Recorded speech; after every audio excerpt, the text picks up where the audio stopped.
Alors, il y a une vision du colonialisme qu'il faut replacer dans son contexte, c'est-à-dire dans le contexte des années 50.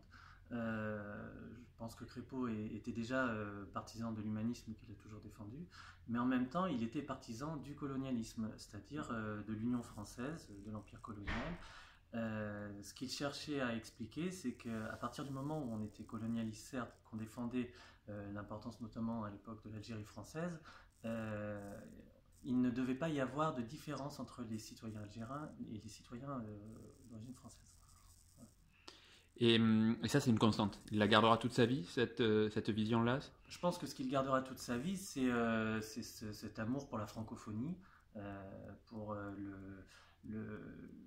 la patrie française, la culture française. C'est un peu hérité il était radical, c'est un peu hérité de la Révolution française, hein. Lorsqu'on avait ces idées d'universalisme, Crépeau est un héritier de ces républicains du 19e siècle qui ont défendu ça. Et autre chose qui apparaît très clairement dans ses textes écrits, je rappelle, entre 55 et 58, c'est son aversion pour le nationalisme, alors que c'est un patriote revendiqué. Oui, justement, et c'est toute la difficulté et tout l'intérêt, je pense, de cette étude, c'est qu'il fait cette opposition entre patriotisme et nationalisme, patriotisme qu'il associe en tant que radical et partisan de la gauche, patriotisme qu'il associe à la gauche, nationalisme qu'il associe à la droite, et avec les dangers du nationalisme et l'utilité du patriotisme.